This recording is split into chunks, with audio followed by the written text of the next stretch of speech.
ओम शांति। 28 सितंबर 2024। आज की मुरली। मीठे बच्चे, जब तुम नंबरवार सतो प्रधान बनेंगे तब यह नेचुरल कैलेमिटीज व विनाश का फोर्स बढ़ेगा और यह पुरानी दुनिया समाप्त होगी। प्रश्न: कौन सा पुरुषार्थ करने वालों को बाप का पूरा वर्षा प्राप्त होता है? उत्तर: पूरा वर्षा लेना है तो पहले बाप को अपना वारिस बनाओ, अर्थात जो कुछ तुम्हारे पास है वह सब बाप पर बलिहार करो। बाप को अपना बच्चा बना लो तो पूरे वर्षे के अधिकारी बन जाएंगे। दूसरा, संपूर्ण पवित्र बनो तब पूरा वर्षा मिलेगा। संपूर्ण पवित्र नहीं तो मोचरा खाकर थोड़ी सी मानी यानी कि रोटी मिल जाएगी। ओम शांति। बच्चों को सिर्फ एक की याद में नहीं बैठना है, 3 की याद में बैठना है। भले एक ही है परंतु तुम जानते हो वह बाप भी है, शिक्षक भी है, सतगुरु भी है। हम सबको वापस ले जाने आए हैं। यह नई बात तुम ही समझते हो। बच्चे जानते हैं वह जो भक्ति सिखाते हैं, शास्त्र सुनाते हैं, वह सब हैं मनुष्य। इनको तो मनुष्य नहीं कहेंगे ना। यह तो है निराकार। निराकार आत्माओं को बैठ पढ़ाते हैं। आत्मा शरीर द्वारा सुनती है। यह ज्ञान बुद्धि में होना चाहिए। अभी तुम बेहद के बाप की याद में बैठे हो। बेहद के बाप ने कहा है, रूहानी बच्चों, मुझे याद करो तो पाप कट जाएं। यहाँ शास्त्र आदि की कोई बात नहीं। जानते हो बाप हमको राजयोग सिखला रहे हैं। कितना भारी टीचर है। ऊंचते ऊंच तो पद भी ऊंचते ऊंच प्राप्त कराते हैं। जब तुम सतो प्रधान बन जाएंगे नंबरवार पुरुषार्थ अनुसार, तब फिर लड़ाई होगी, नेचुरल कैलेमिटीज भी होंगी। याद भी जरूर करना है। बुद्धि में सारा ज्ञान भी होना चाहिए। सिर्फ एक ही बार पुरुषोत्तम संगम योग पर बाप आकर समझाते हैं नई दुनिया के लिए। छोटे बच्चे भी बाप को याद करते हैं। तुम तो समझदार हो, जानते हो बाप को याद करने से विकर्म विनाश होंगे और बाप से ऊंच पद पाएंगे। यह भी जानते हो इन लक्ष्मी नारायण ने नई दुनिया में जो पद पाया है वह शिव बाबा से ही पाया है। यह लक्ष्मी नारायण ही फिर 84 का चक्र लगाकर अभी ब्रह्मा सरस्वती बने हैं। यही फिर लक्ष्मी नारायण बनेंगे। अभी पुरुषार्थ कर रहे हैं। सृष्टि के आदि मध्य अंत का तुमको ज्ञान है। अब तुम अंधश्रद्धा से देवताओं के आगे माथा नहीं झुकाएंगे। देवताओं के आगे मनुष्य जाकर अपने को पतित सिद्ध करते हैं। कहते हैं आप सर्वगुण संपन्न हो, हम पापी विकारी हैं, कोई गुण नहीं है। तुम जिनकी महिमा गाते थे अभी तुम स्वयं बन रहे हो। कहते हैं बाबा यह शास्त्र आदि कब से पढ़ना शुरू हुआ है? बाप कहते हैं जब से रावण राज शुरू हुआ है। यह सब है भक्ति की सामग्री। तुम जब यहाँ बैठते हो तो बुद्धि में सारा ज्ञान धारण होना चाहिए। यह संस्कार आत्मा ले जाएगी। भक्ति के संस्कार नहीं जाने हैं। भक्ति के संस्कार वाले पुरानी दुनिया में मनुष्यों के पास ही जन्म लेंगे। यह भी जरूर है तुम्हारी बुद्धि में यह ज्ञान का चक्र चलना चाहिए। साथ साथ बाबा को भी याद करना है। बाबा हमारा बाप भी है। बाप को याद किया तो विकर्म विनाश होंगे।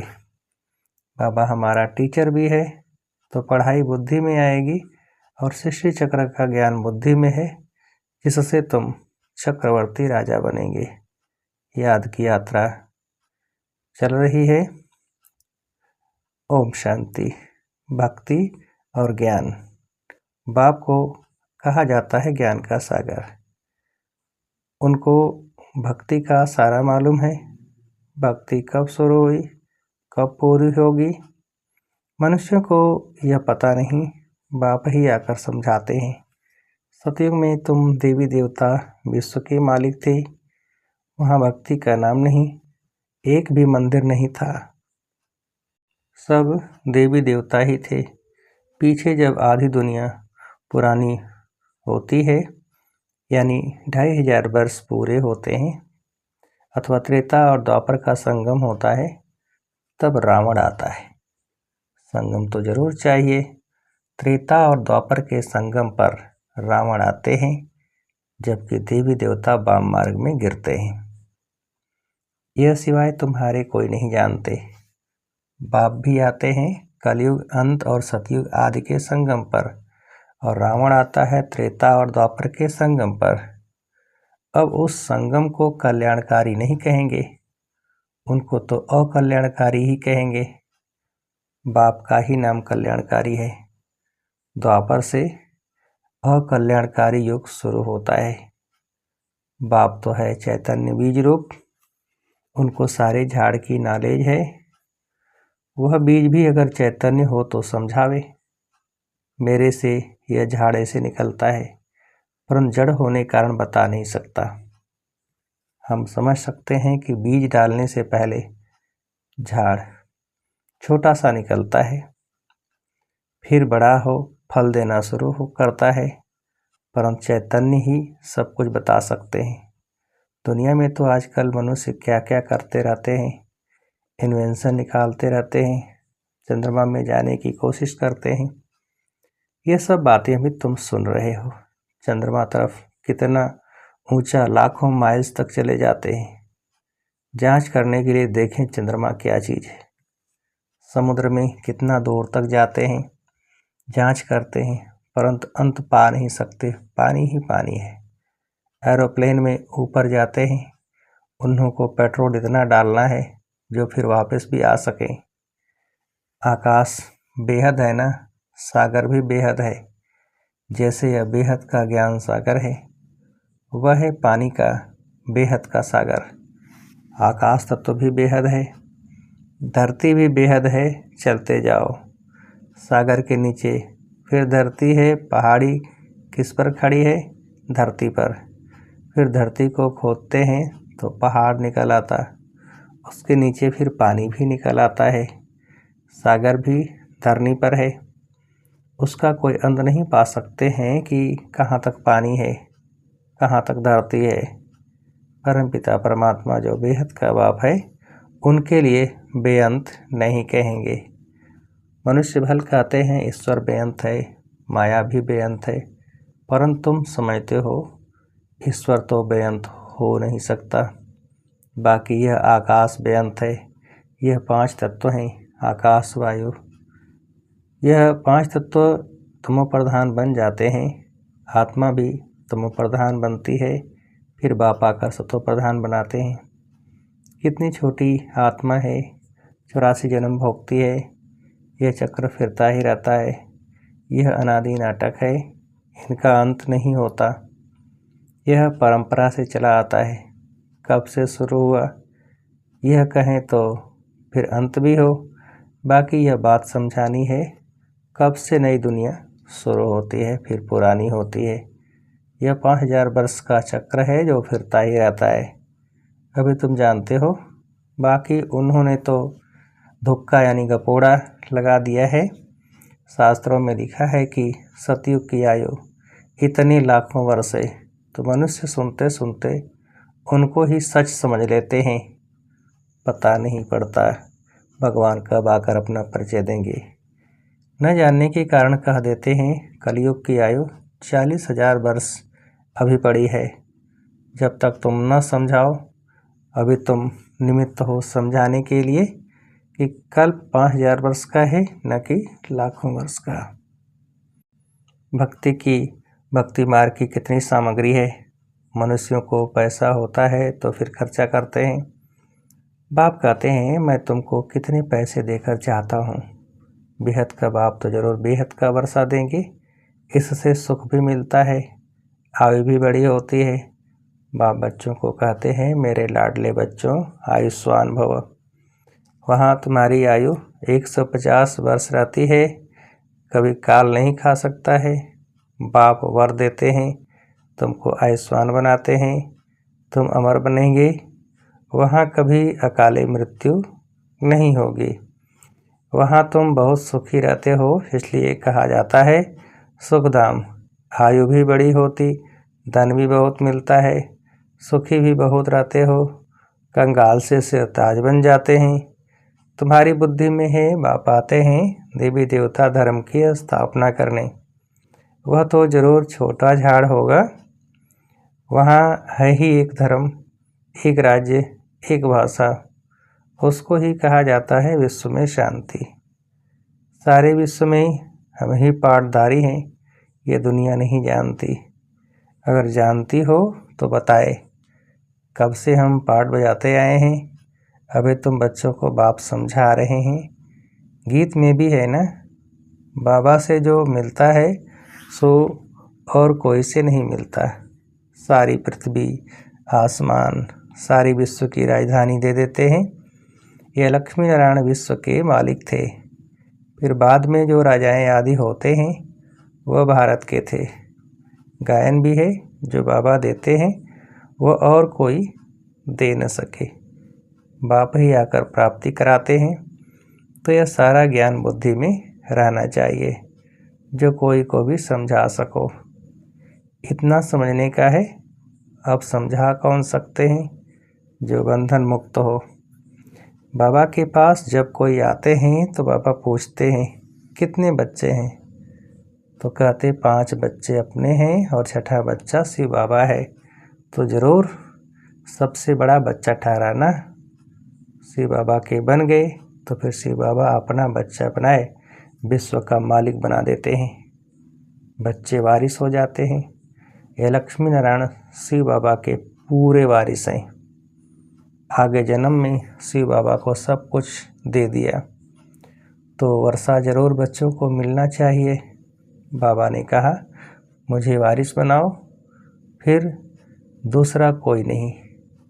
कहते बाबा यह सब कुछ आपका है, आपका फिर हमारा है। आप हमको सारे विश्व की बादशाही का वर्षा देते हो, क्योंकि तुमको जो कुछ था वह दे दिया।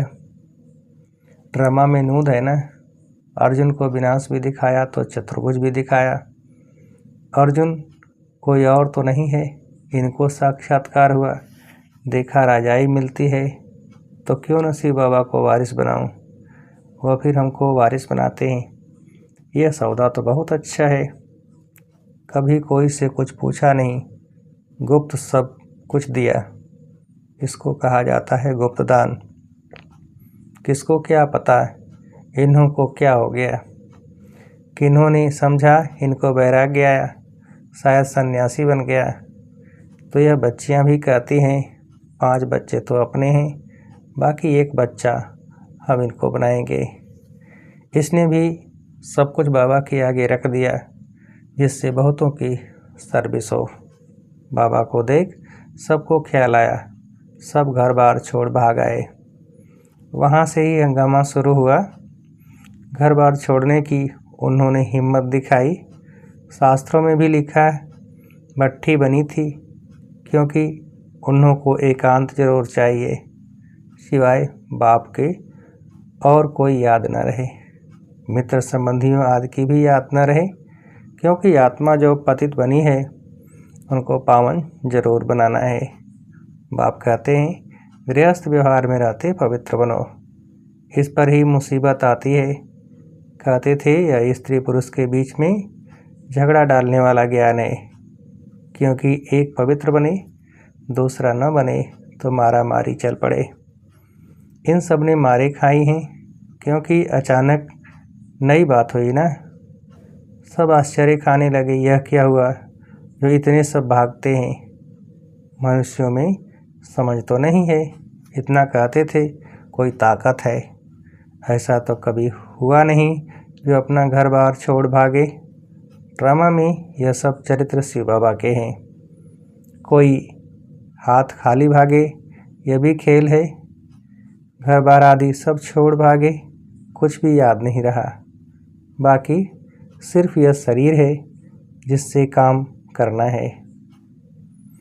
आत्मा को भी याद की यात्रा से पवित्र बनाना है, तभी पवित्र आत्माएं वापस जा सकती हैं। स्वर्ग में अपवित्र आत्मा तो जा न सके, कायदा नहीं। मुक्ति धाम में पवित्र ही चाहिए। पवित्र बनने में ही कितने विघ्न पड़ते हैं। आगे कोई सत्संग आदि में जाने के लिए रुकावट थोड़ी ही होती थी, कहाँ भी चले जाते थे। यहाँ पवित्रता के कारण विघ्न पड़ते हैं। यह तो समझते हैं पवित्र बनने बगैर वापस घर जा न सके। धर्मराज द्वारा मोचरे यानी कि सजाएं खाने पड़ेंगे, फिर थोड़ी मानी यानी रोटी मिलेगी।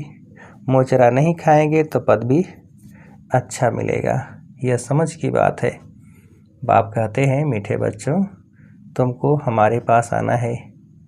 यह पुराना शरीर छोड़ पवित्र आत्मा बनाना है। फिर जब 5 तत्व सतो प्रधान नए हो जाएंगे, तब तुमको शरीर नए सतो प्रधान मिलेंगे। सारे उथल पाथल हो नए बन जाएंगे। जैसे बाबा इनमें आकर बैठते हैं, वैसे आत्मा बिगर कोई तकलीफ गर्भ महल में जाकर बैठेगी। फिर जब समय होता है तो बाहर आ जाती है, तो जैसे बिजली चमक जाती है, क्योंकि आत्मा पवित्र है। यह सब ड्रामा में नूद है। अच्छा, मीठे मीठे से खेलते बच्चों प्रति माता पिता बाप दादा का याद प्यार और गुड मॉर्निंग। रूहानी बाप के रूहानी बच्चों को नमस्ते। हम रूहानी बच्चों की रूहानी बाप को नमस्ते। धारणा के लिए मुख्य सार पहली पॉइंट, आत्मा को पावन बनाने के लिए एकांत की भट्ठी में रहना है। एक बाप के सिवाय दूसरा कोई भी मित्र संबंधी याद न आए। दूसरी पॉइंट, बुद्धि में सारा ज्ञान रख बंधन मुक्त बन दूसरों की सर्विस करने है। बाप से सच्चा सौदा करना है। जैसे बाप ने सब कुछ गुप्त किया, ऐसे गुप्त दान करना है। वरदान, माया के विकराल रूप के खेल को साक्षी होकर देखने वाले माया जीत भव। विस्तार, माया को वेलकम करने वाले उसके विकराल रूप को देखकर घबराते नहीं। साक्षी होकर खेल देखने से मज़ा आता है, क्योंकि माया का बाहर का शेर का रूप है, लेकिन उसमें ताकत बिल्ली जितनी भी नहीं है।